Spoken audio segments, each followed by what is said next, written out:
vampire politics. Expected to navigate a court that's been alive longer than your entire ancestral line. And you'll age while he doesn't. Die while he continues. Are you prepared for that? No, Emma admitted honestly, but I love him anyway, and I'd rather have whatever time we have than avoid it because it's difficult. Lady Vera smiled slightly. Brave. Foolish. But brave. There's something else, Alaric said. The chronicle Emma's been translating. It revealed something. I'd like to share it with you. He explained the blood contract, the curse that had made him emotionally numb for 9 centuries, the loophole that Emma's love had broken. When he finished, the council sat in stunned silence. You've been under a curse this entire time, Lord Castellan said. All these centuries you've been. Yes, Alaric confirmed. Unable to truly feel love or connection. Going through the motions. Surviving, but not living. Until Emma spoke my true name and saw Alaric instead of Lucian. Until she loved the person I used to be. That broke the contract. That's why I can feel again. Why I can love again. The council members exchanged glances. This explained much. The centuries of emotional distance. The careful control. The sense that their king was present but not truly there. You've been cursed for 900 years, Lady Vera said slowly, and none of us knew. I didn't know, Alaric said.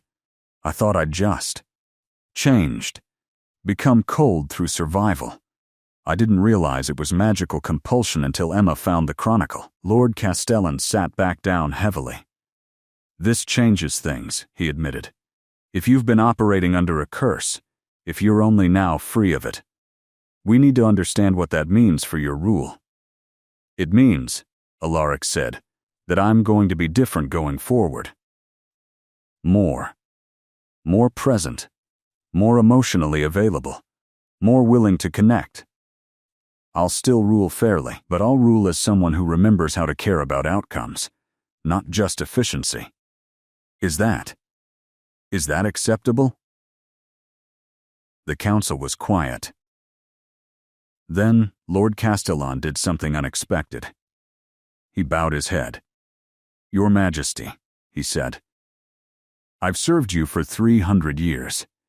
In all that time I've respected your rule, but I've never felt like I knew you. If this curse-breaking means we finally get to know our king, not just obey him, that's not a problem. That's a gift. Other council members murmured agreement. Lady Vera spoke up. The human. Emma. She did this. She freed you. Yes, Alaric said. Then she has our gratitude, Lady Vera said, and our support. She's proven herself more valuable than any of us realized. Thank you, Emma said quietly. I wasn't trying to break curses. I was just translating. Just caring about someone who deserved care. You did both, Lily interjected. And you made him happy. I've never seen him happy before. Not in 70 years. That matters. The council meeting continued. Protocols were established. Emma would have official status as the king's companion. She'd receive protection, resources, support. In exchange, she'd continue translating the chronicle and helping Alaric integrate his past. When the meeting concluded, several council members approached Emma privately. Lord Castellan surprised her. I was wrong about you, he said bluntly. I thought you were a threat, but you've given us back something we didn't even know we'd lost. A king who's fully present. Who can feel. Who's alive again. Thank you for that. I love him, Emma said simply. That makes everything else worthwhile. I can see that, Lord Castellan replied. He hesitated, then added, protect him. He's immortal, but he's been wounded for a very long time. Now that he can feel again, he's vulnerable in new ways. Help him remember how to be strong while being open. I will, Emma promised. After everyone left, Alaric, Emma, and Lily returned to the library. The reading room felt different now. Warmer. Less like a historical excavation and more like home. So, Lily said, settling into her favorite chair. You two are official now. We are, Alaric confirmed. He sat close to Emma, their hands intertwined. Lily grinned. Good, you're both happier. It's nice. She paused. Does this mean Emma's staying forever? Not forever, Emma said gently. I'm human. I'll age. I'll die, but for as long as I have. Yes. I'm staying. Lily's expression became serious. Have you thought about turning? Becoming immortal so you can stay with him? No, Emma said firmly. Alaric and I have discussed it. I don't want to become a vampire. And he doesn't want me to give up my humanity. We're choosing to make our time together matter instead of trying to extend it artificially. Alaric squeezed her hand. Emma's mortality is part of who she is. I won't take that away. Even if it means losing me, Emma finished. We've accepted that. It's going to hurt. But the alternative, me becoming something I'm not just to stay longer, that would hurt differently. We'd rather have authentic time than infinite time that's not really us. Lily was quiet for a moment. That's really sad. And really beautiful. And really brave. I don't know if I could do it. Choose to love someone knowing you'll lose them. You do it every day, Alaric said gently. You're immortal. Everyone you care about who's human will die eventually. But you still care. You still love. That's the same choice. I guess, Lily said. But it's different when it's romantic love. When it's your person. Yeah, Alaric agreed. It is different. It's terrifying. But Emma's worth the terror. They spent the evening reading more of the Chronicle. But now, when Alaric remembered painful moments, Emma was there to hold his hand. When Emma struggled with difficult translations, Alaric helped with context. When Lily had questions, they both answered. They'd become a family. Strange and assembled from impossible circumstances, but real. Around midnight, Emma yawned. Alaric noticed immediately. You need rest. I'm fine, Emma protested. You're exhausted, Alaric said. Go, sleep. The Chronicle will be here tomorrow. After Emma left, Lily looked at Alaric. You're different now. How? Alaric asked. Softer, Lily said. But not weak, just more you. More real. Like the walls came down. They did, Alaric confirmed. Emma tore them down. Showed me I didn't need them anymore. I can be strong and vulnerable. Ancient and alive. King and person. I don't have to choose. Lily smiled. I'm happy for you. Really happy. Even if it's going to be sad later when she dies, Alaric said quietly. Yes, it's going to destroy me. But Lily. These weeks with her, remembering who I was, learning who I can be. This is the most alive I've felt in 900 years. That's worth the eventual grief. You're sure? Lily asked. Completely sure, Alaric said. I've spent centuries being safe, being numb, being protected from loss by refusing to love. And it's been death. Slow, endless death. Emma's giving me life again. Real life. With all the joy and terror that includes. Even if it's temporary, it's real. That's everything. Lily hugged him, her small vampire form pressed against his chest. I'm proud of you, she whispered, for being brave enough to feel again. Thank you, little one, Alaric said, for standing with me through all of this. Always, Lily said. That's what family does. 6 months into their relationship, the Chronicle was complete. Emma had translated all 400 pages. Alaric's entire mortal life was documented, understood, integrated. But the work had changed from historical research into something else. It had become the foundation of their love. Learning who Alaric was helped Emma understand who Lucian could be. They celebrated the translation's completion with a private dinner. Alaric had arranged for human food, remembering dishes from his mortal life. Emma cooked, using recipes from the Chronicle. This is strange, Alaric said, watching her work in the fortress kitchen. I haven't eaten for pleasure in centuries. I want you to taste your mother's bread, Emma said. The Chronicle describes it. I found a recipe that's close. I want you to remember that you were someone who loved simple things. When the bread was ready, Alaric took a bite. His eyes closed. For a moment, he was Alaric Wolfsong again, a young man eating his mother's bread on a cold winter morning. Thank you, he whispered, for giving me this. For giving me all of it. They ate together, and Alaric remembered being human. Remembered that immortality didn't have to mean forgetting joy. After dinner, Emma had something to show him. I found something else, she said. In the library. Not part of the Chronicle. Another text. What? Alaric asked. Emma produced a smaller manuscript. This is your sister's diary, Greta's.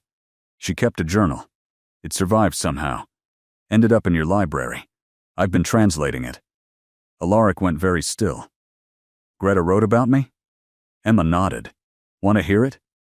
Please, Alaric breathed. Emma read Greta's words, a young woman's perspective on her brother. She wrote about how Alaric would wake before dawn to watch the sun rise, how he'd bring her flowers he claimed were from the forest spirits, how he'd let her practice braiding on his hair even though warriors weren't supposed to wear braids, how he'd tell her stories to make her laugh when she was sad. She writes that you were her hero, Emma said softly. That she felt safe because you were her brother. That she knew you'd always protect her. I failed her, Alaric said, his voice rough. She died while I... No, Emma interrupted. She died of plague. You couldn't have stopped it. And according to her diary. She read the final entry. My brother has changed. Something happened. He's different now. Cold where he was warm. Distant where he was close. I think he made a terrible bargain to try to save us. I wish I could tell him it wasn't necessary. That I'd rather die human with him loving me than live forever with him unable to love anything. But the fever's taking me. I hope he remembers how to be Alaric again someday. How to be warm, how to love. He deserves that. He deserves to be happy, not just immortal.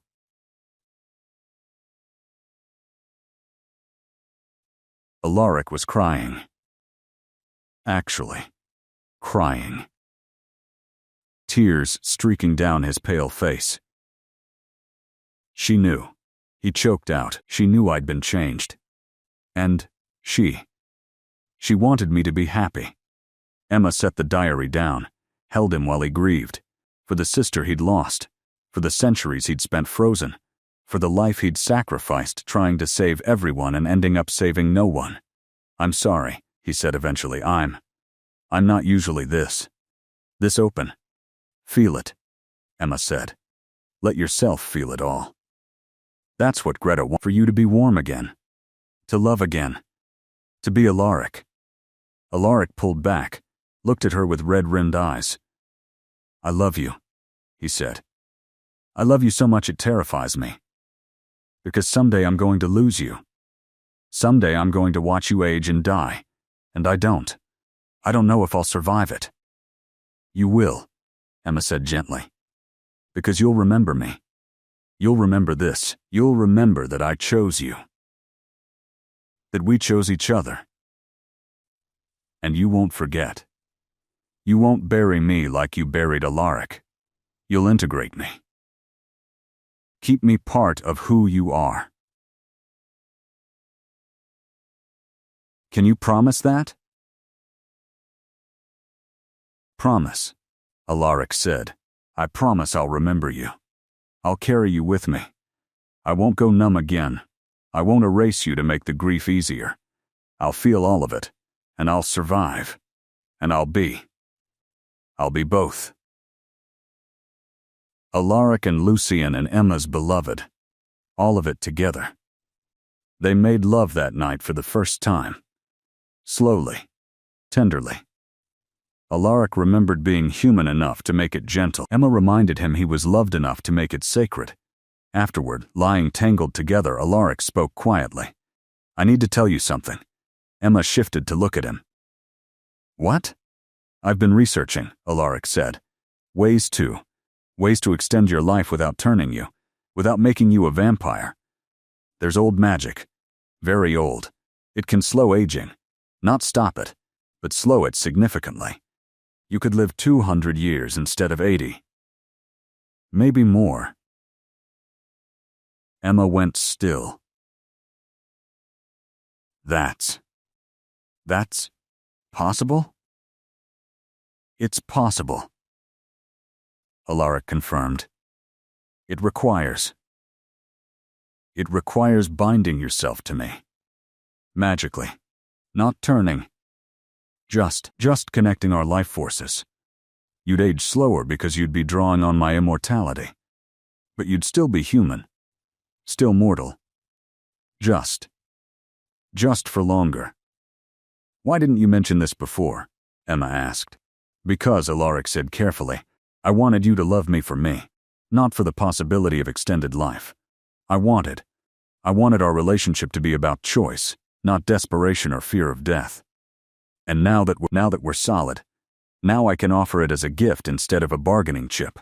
Emma was quiet for a long moment. 200 years. That's a long time. It is, Alaric agreed. Long enough to build a real life together. Long enough for me to not lose you immediately. Long enough. He stopped. Emma finished for him. Long enough to make the eventual loss even harder. Yes, Alaric admitted. It will hurt more, loving you for 200 years instead of 50. Losing you will hurt more. But having you for longer. That's worth any amount of pain. Emma thought about it. 200 years with Alaric. 200 years of love and learning and being seen. 200 years of helping him stay human while being immortal. Okay, she said. Let's do it. Are you sure? Alaric asked. Completely sure, Emma said. I want every moment with you I can have. If we can extend that. If we can have more time. Yes. Absolutely yes. The binding ritual happened a week later. In the Great Hall, with the council as witnesses. Ancient magic, older than vampire kind, older than recorded history. Alaric cut his palm. Emma cut hers. They pressed their hands together, and magic flowed between them. Blue and gold. Death and life. Immortal and mortal. Creating something new. A bond. A connection that would slow Emma's aging, keep her vital and alive for far longer than human life usually allowed. When it was done, Emma could feel Alaric in her blood. In her heartbeat. In her breath. And Alaric could feel Emma. Her warmth. Her mortality. Her precious, temporary life connected to his endless one. We're bound now, he said, for as long as you live. Forever, Emma corrected. Because even after I die, you'll carry me. You'll remember. That's a kind of forever. It is. Alaric agreed. He kissed her. In front of the entire court. In front of everyone. Declaring his love for this human woman who'd given him back his name, and his heart, and his ability to feel. The court applauded. Even Lord Castellan. Even the vampires who'd been skeptical. Because they could see what Emma had done for their king. How she'd brought him back from 900 years of sleepwalking through existence. Lily was crying happy tears. Celeste was smiling. The entire fortress felt different. Warmer, more alive. All because one human woman had accidentally spoken a true name and remembered that vampires were people too. 20 years later, the fortress had transformed. What had been a cold seat of power had become something else. A home, a place where vampires remembered their humanity and humans weren't afraid. Emma was 42 now, though she looked maybe 30, The binding magic had slowed her aging significantly. She worked in the library still, but now she ran it. The greatest collection of historical texts in the Western Territories, all cataloged, all accessible. She'd trained a staff of scholars, both human and vampire, who understood that knowledge mattered, that remembering mattered, that the past informed the future. Alaric had changed too. He was still King Lucian to the court, still efficient and fair. But he was also Alaric. He laughed now, showed affection publicly, made decisions based on compassion as well as logic. The court had adapted. Some vampires found it unsettling at first, having a king who felt things openly. But most came to appreciate it. Emotional availability made him more approachable, more understanding, a better leader. Lily was 93 now.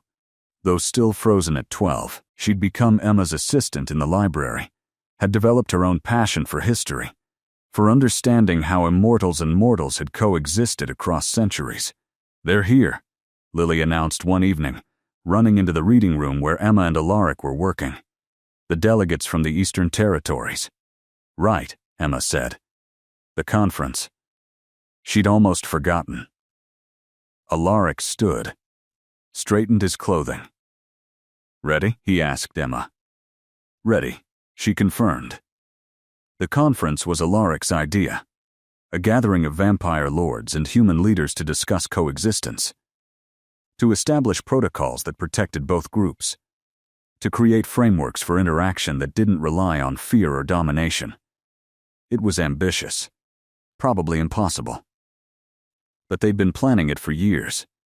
The delegates assembled in the Great Hall, 10 vampire lords from across the territories, 10 human representatives from various governments, all skeptical, all watching each other warily. Alaric opened the conference. "Thank you for coming. I know this is unprecedented. Vampires and humans meeting as equals to discuss shared future. But I believe it's necessary. We've been living in parallel for too long, sometimes in conflict, sometimes in uneasy coexistence, but never in true partnership. That needs to change." A human delegate, a woman from the Northern Territories, spoke up. "With respect, Your Majesty. Vampires have power humans don't. Speed, strength, immortality. How can we negotiate as equals when the power imbalance is so fundamental?" "A fair question," Alaric said. "Emma?" Emma stepped forward. She'd helped plan this conference, had argued that humans needed to be treated as equal partners, not subjects or prey. "Vampires have physical power," she said. "But humans have something else. Innovation. Adaptability. The ability to change quickly because our lives are short and we can't afford to stagnate. We have resources vampires need.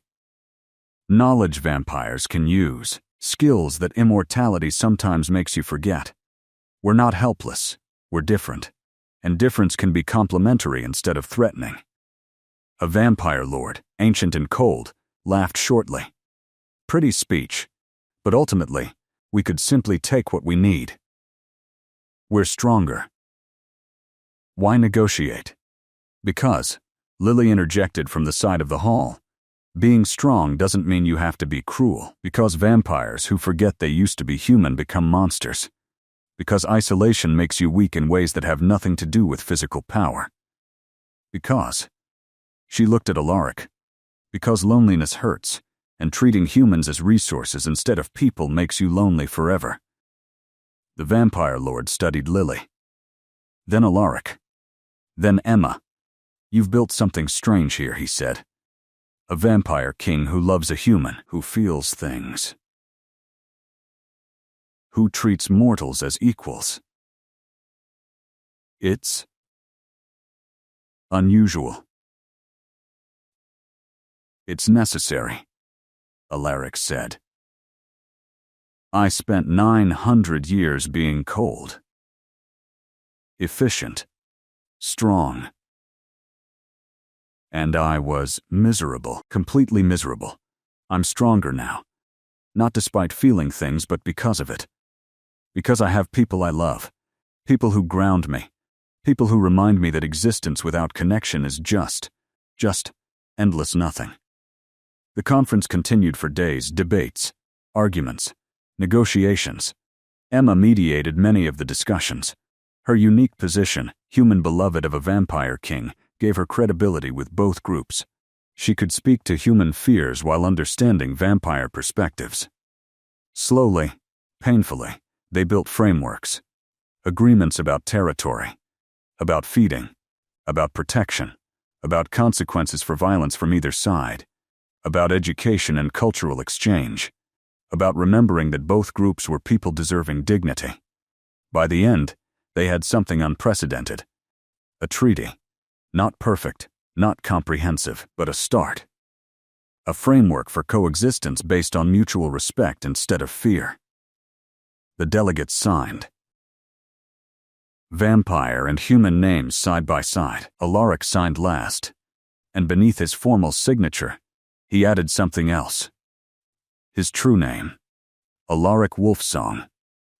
In the ancient script Emma had taught him to write again, a reminder that he was more than just a vampire king, that he was a person with history, with identity, with humanity still intact despite immortality.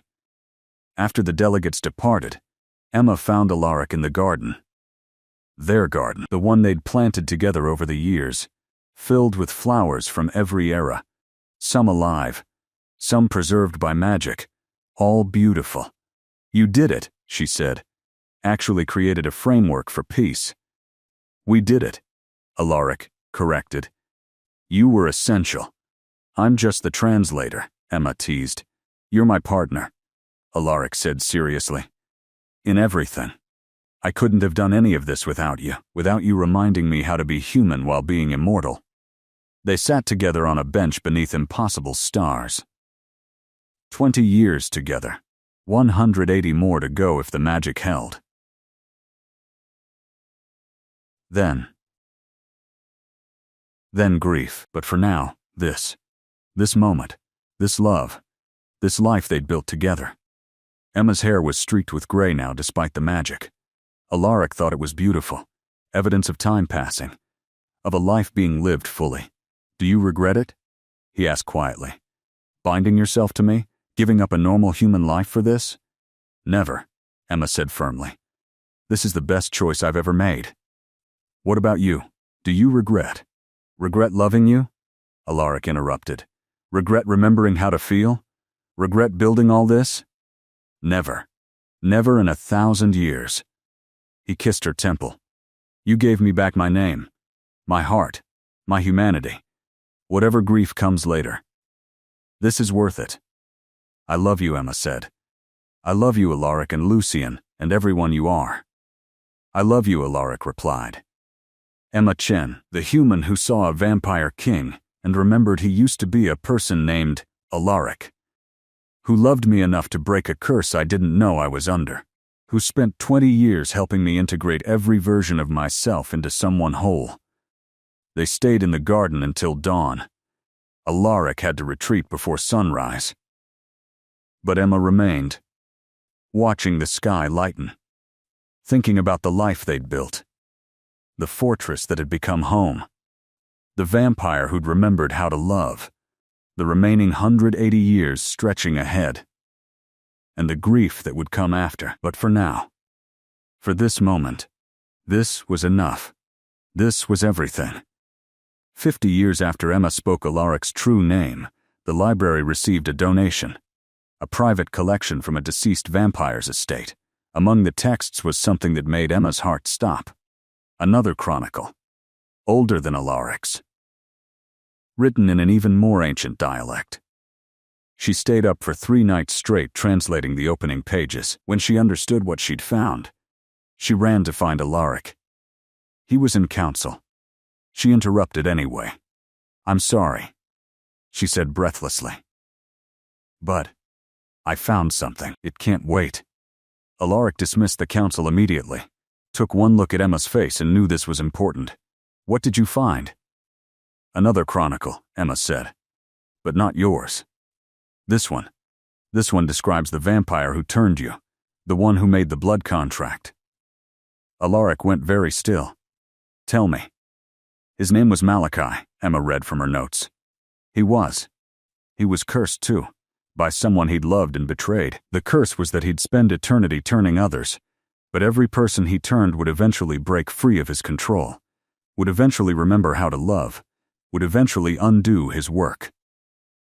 Alaric's hands clenched.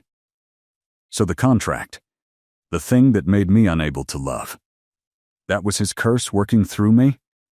Exactly, Emma said. But the curse had a built-in failure mechanism. True names. If someone learned a turned vampire's true name and loved them despite knowing their full history, the contract would break.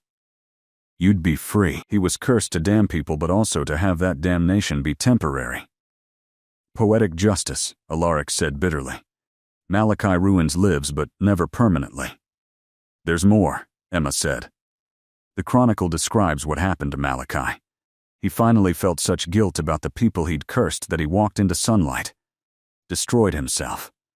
But before he died, he wrote down every name, every person he'd turned, every vampire carrying his curse. The list is in the chronicle. Alaric understood immediately. You're saying there are others. Other vampires who've been cursed like I was, who've been emotionally numb for centuries, who might not know they're under a spell. Dozens of them, Emma confirmed. Maybe hundreds.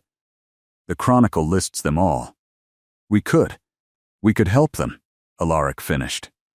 We could find them, tell them their true names.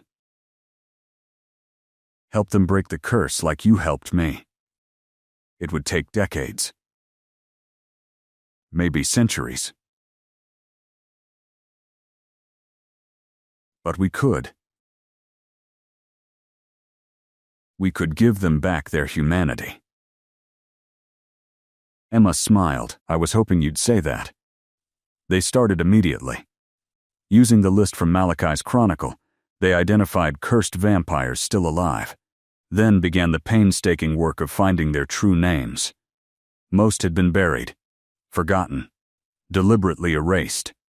But Emma had 50 years of experience excavating forgotten identities.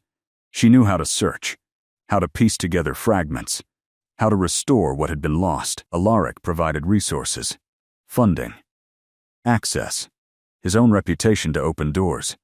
Together they built a network.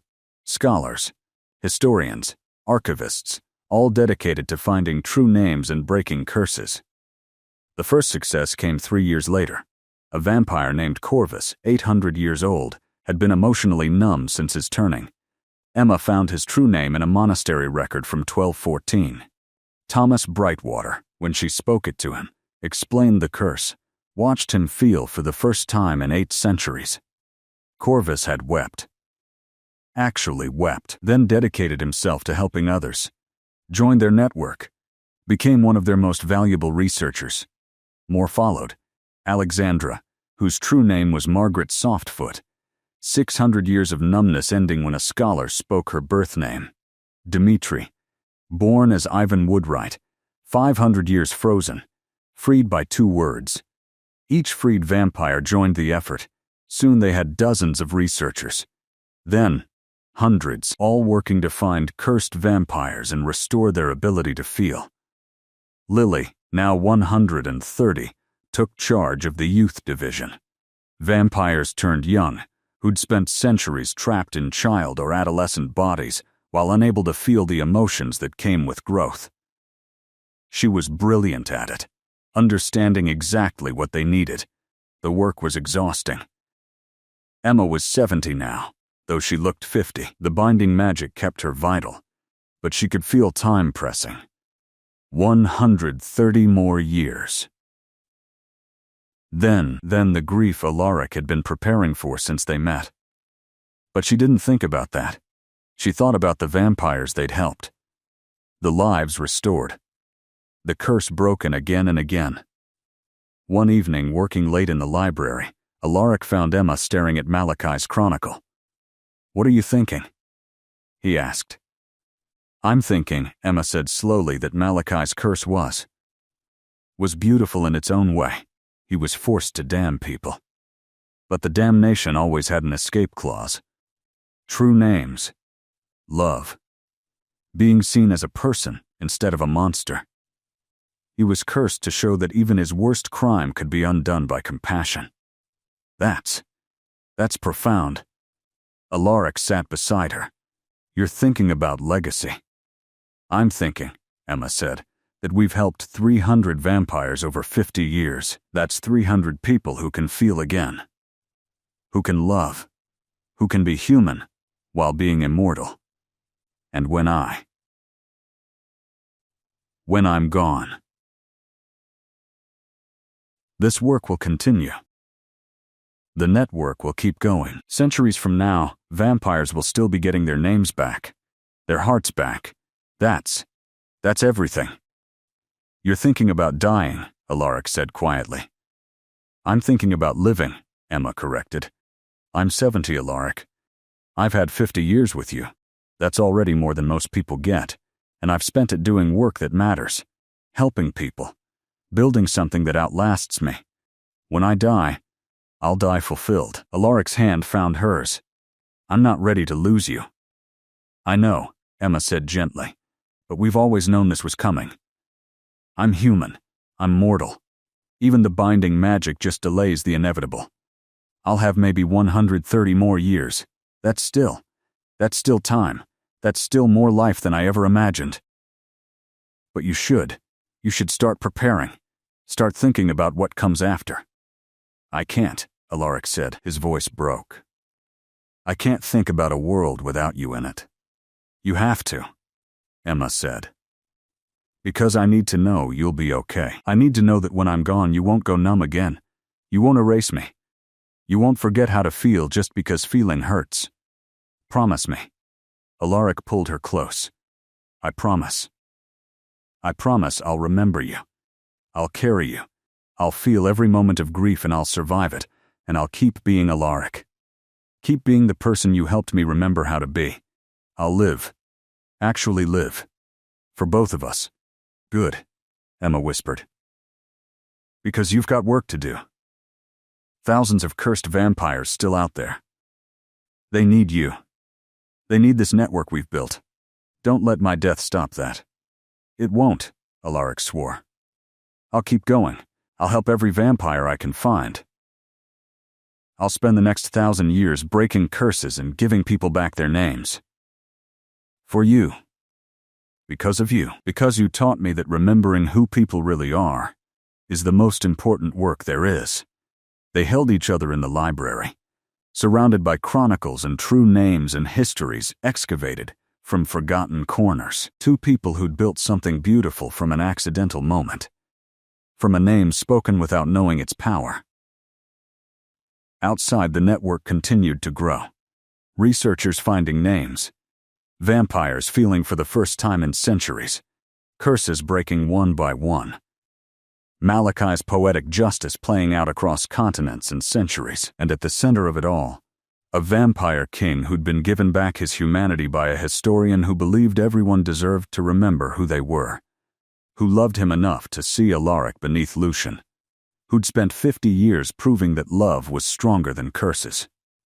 100 years after speaking Alaric's name, Emma was dying. Not from violence or illness. Just from time. Even with the binding magic, she was 142 years old. Her body was finally giving up. Alaric sat beside her bed in their private chambers. Lily was there too, now 203, still looking 12, but with eyes that had seen centuries. Emma's hair was white, her face lined with a lifetime of smiles and concentration, but her eyes were still bright, still intelligent, still full of love. We did good work, she said. Her voice was soft but clear. We helped thousands of vampires, Alaric said. He was holding her hand. Terrified to let go. Broke every curse we could find. Built a network that will continue for centuries. All because you spoke my name. All because you loved me. Emma smiled. Best accident of my life. I love you, Alaric said. His voice was steady despite the grief crushing his chest. I love you, Alaric Wolfsong and Lucian Ashford and everyone you are. Thank you for 100 years. Thank you for seeing me. Thank you for loving me. Thank you for being the best part of an impossibly long life. Emma's breathing was slowing. Lily was crying quietly. Alaric. Yes? Don't forget me. But don't. Don't stay frozen in grief. Keep feeling. Keep helping people. Keep being both. Both the ancient king and the young man who loved his sister, both the vampire and the human, both strong and vulnerable. Promise. I promise, Alaric said. I'll live, actually live. I'll remember you every day and I'll let it make me stronger instead of harder. I'll be everything you helped me become. Good, Emma whispered. She looked at Lily. Take care of him.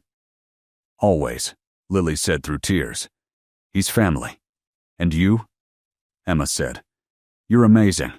Don't forget that just because you're frozen at 12 doesn't mean you can't keep growing inside. Keep learning. Keep being brilliant. Keep being you. I will, Lily promised. Emma's eyes closed. Her breathing became shallower.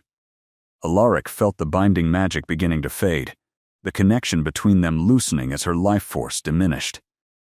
He could feel her heartbeat in his own chest, could feel it slowing, weakening, stopping. Emma Chen died at sunset on a Thursday, surrounded by people who loved her, having lived 142 years of a life that mattered. Alaric felt the moment she left, felt the binding snap, felt the absence where her warmth had been in his blood for a century. The grief was absolute, total, crushing. Everything he'd been preparing for and worse. He wanted to shut down, to go numb, to erase the pain by erasing the feelings. But he'd promised to feel it, to let it hurt, to survive while staying alive. So he did. He felt everything, the loss, the loneliness, the terrible unfairness of loving someone mortal when you're immortal, the gratitude for every moment they'd had, the pride in what they'd built together, the love that didn't end just because she did. Lily held him while he sobbed. A 200-year-old vampire child comforting an 1100-year-old vampire king, both grieving the human woman who'd changed everything. The funeral was massive. Vampires and humans from across the territories. Everyone who'd been helped by the network Emma and Alaric had built. Everyone whose true name had been found. Everyone who'd been given back their ability to feel. They came to honor the historian who'd believed remembering mattered. Who'd loved a vampire king and reminded him he used to be human. Who'd spent 142 years proving that temporary didn't mean worthless. Alaric gave the eulogy. He spoke as Alaric, not Lucian. Spoke about love and loss and the terrible gift of feeling everything. Spoke about Emma's brilliance, her compassion, her absolute faith that everyone deserved to know their own story. He read from her writings, from the notes she'd left, from the journals she'd kept documenting their work, her voice, her words, her legacy. When it was over, they laid her to rest in the garden, their garden, where they'd sat together for a century, where they'd planned and dreamed and loved. The headstone was simple. Emma Chen.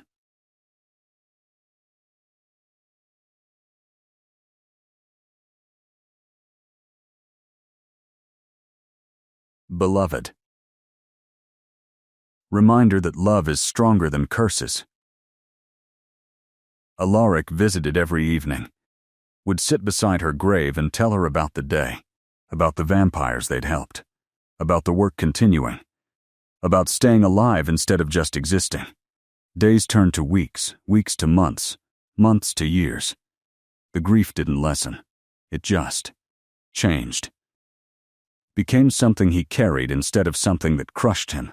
Became integrated instead of overwhelming. 5 years after Emma's death, Alaric did something unprecedented. He stepped down as king. Named a successor from the council. Explained that he needed to focus entirely on the network. on finding cursed vampires, on continuing Emma's work.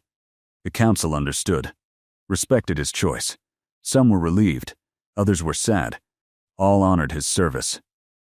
Alaric became a full-time researcher. Traveled the world finding true names, breaking curses, helping vampires remember how to feel. Lily went with him. She'd become his partner in the work, his family. His reminder that love didn't end when people died, it just transformed.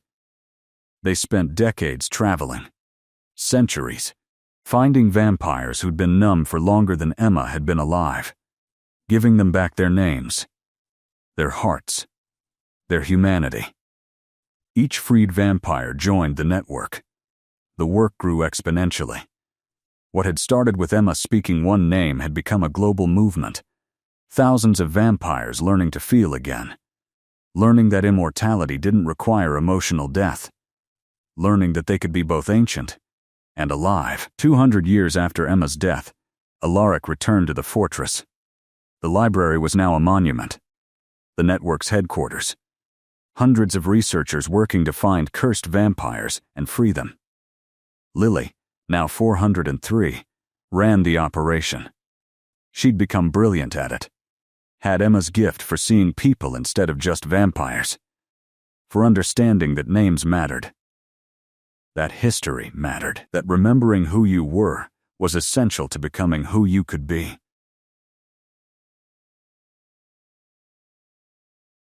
Alaric walked through the library, past the reading room where he'd first heard his name, past the garden where Emma was buried, past the archives containing thousands of true names, thousands of freed vampires, thousands of people who could feel again because one human woman had believed it was possible.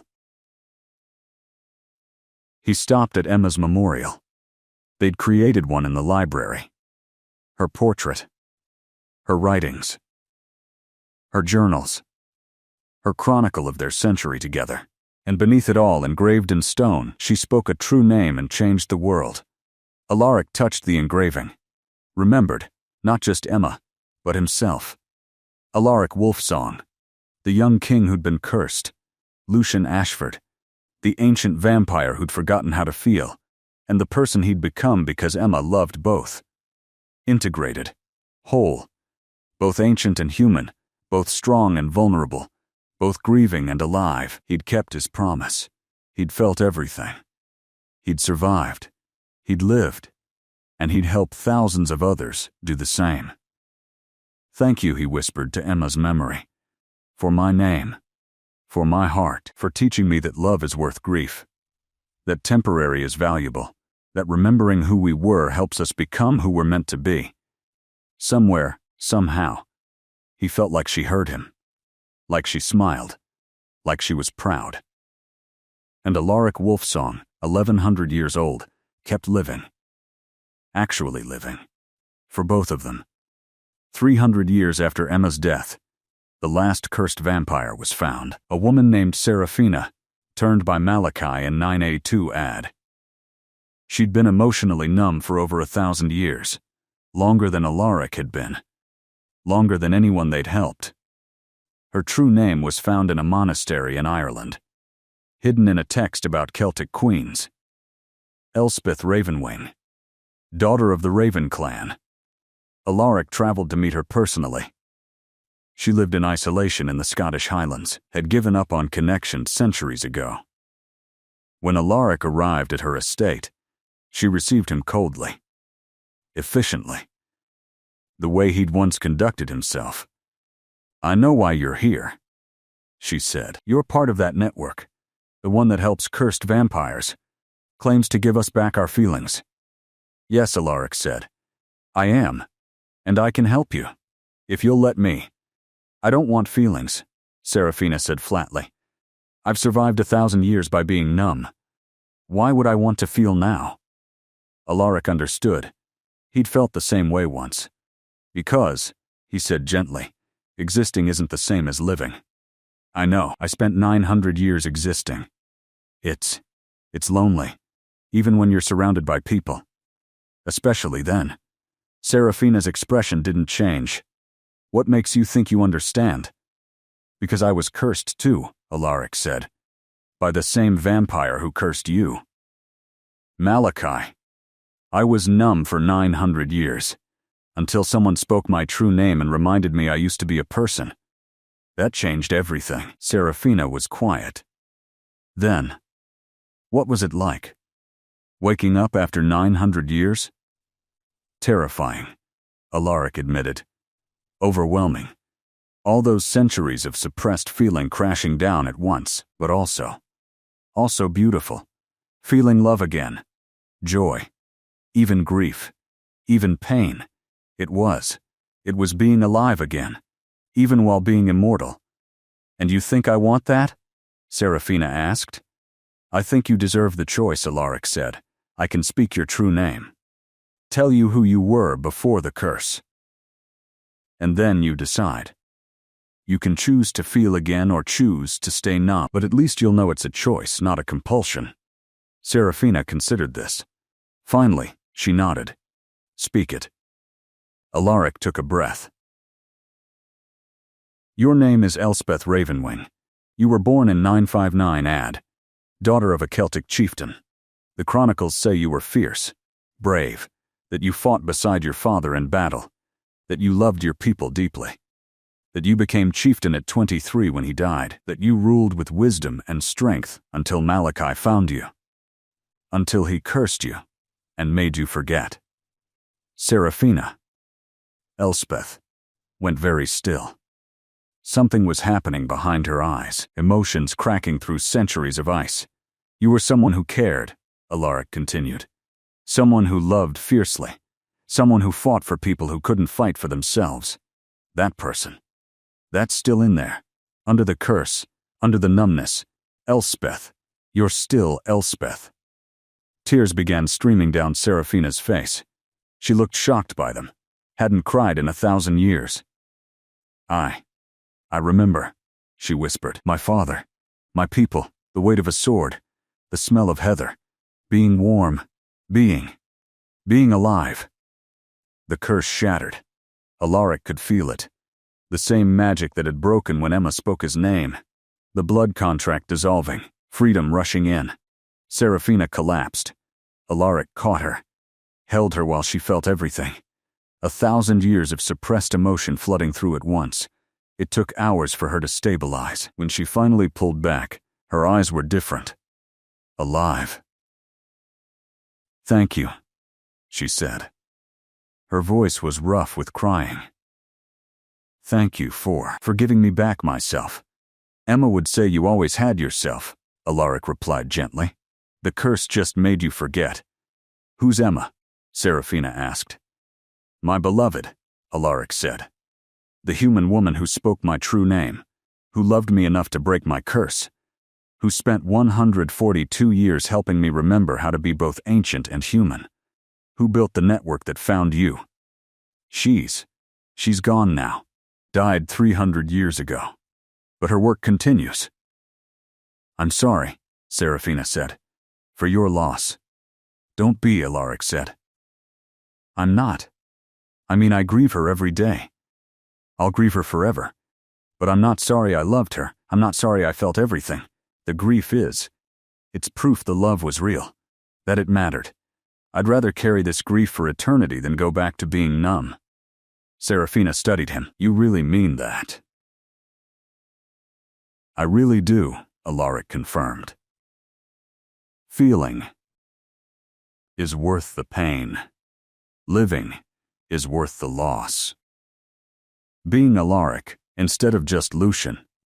Being Elspeth instead of just Serafina, that's worth everything. They talked for hours. Alaric told her about the network, about the thousands of vampires they'd helped, about Emma's belief that everyone deserved to know their own story. Serafina listened, processed, felt, and then she made a choice. I want to help, she said. I want to join the network. I want to help other cursed vampires the way you helped me. I want this gift of feeling to matter, to mean something, to change more lives than just mine. Alaric smiled. Emma would have loved you. They returned to the fortress together. Serafina met Lily, now 603. Met the thousands of researchers. Met the freed vampires who'd all been given back their names. And she joined them. Became one of the most passionate advocates, spent decades traveling, finding cursed vampires, speaking their true names, giving them back their ability to feel. Years later, at a network gathering, Serafina approached Alaric. "We did it," she said. "We found every vampire on Malachi's list. Every single one. Every curse is broken." Alaric felt something shift in his chest. "Every one?" "Every one," Serafina confirmed. "The last was found yesterday, a vampire in South America. Turned in 1456. We spoke his true name this morning. He's free. It's done. The work Emma started 300 years ago. It's complete." Alaric sat down heavily, felt tears on his face. "Emma," he whispered, "we did it. We broke every curse. We helped everyone.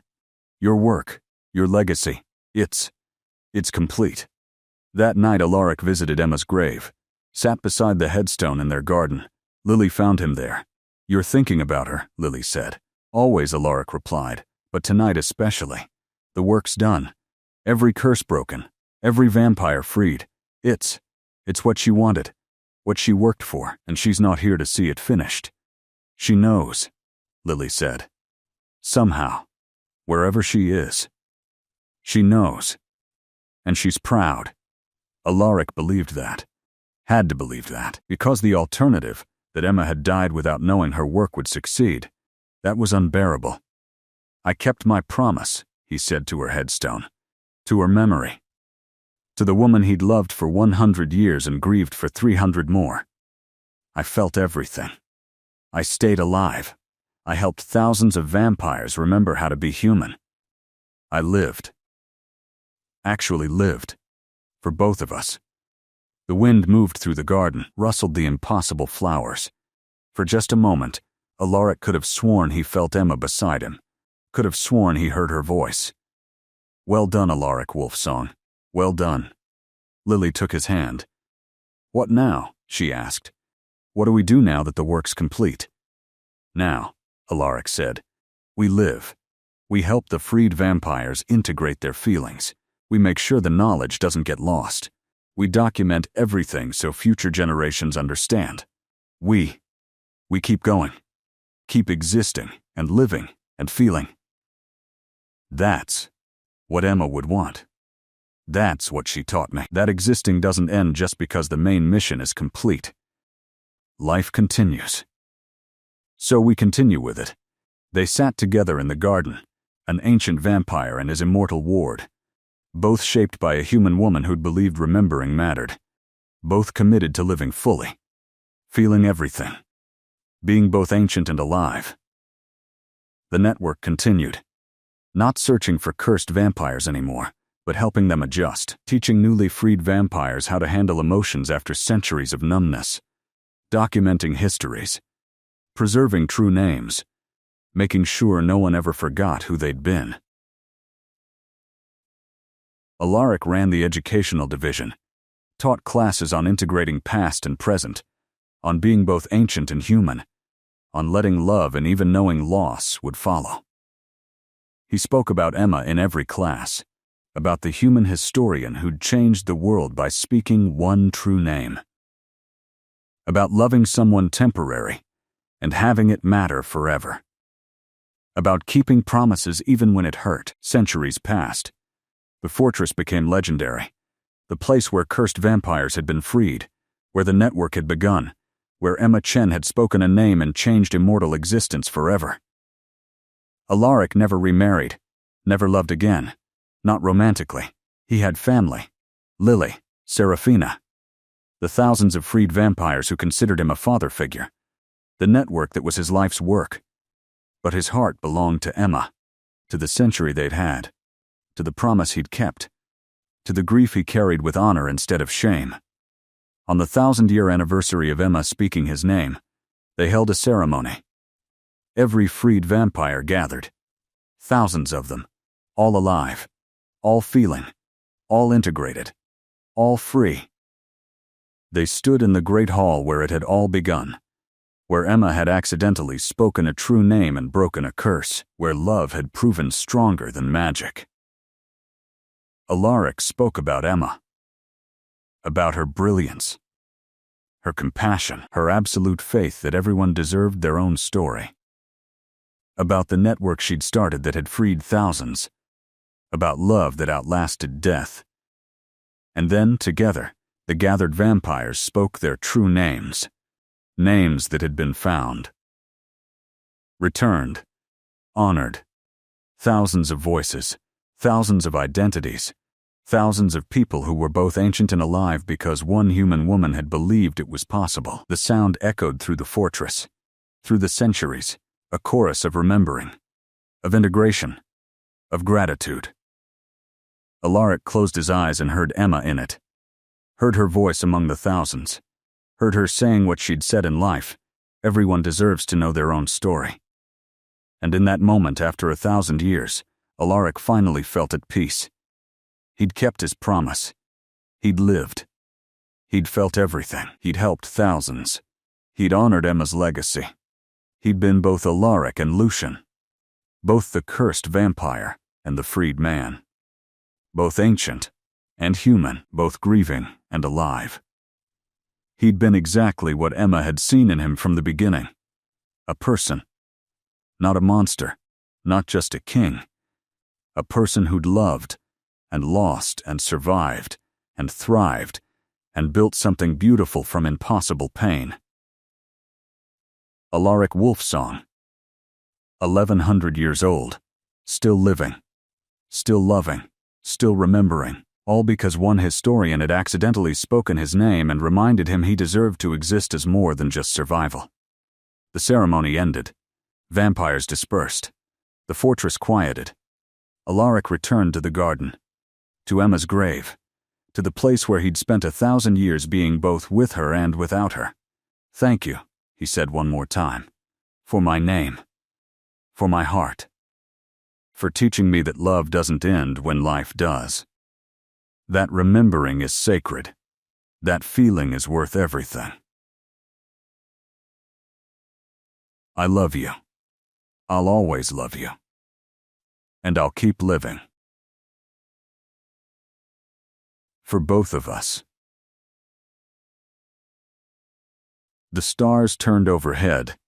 The impossible flowers bloomed, and Alaric Wolfsong, the vampire king who'd been given back his humanity by love, sat in peace beside the memory of the woman who'd changed everything by knowing his name.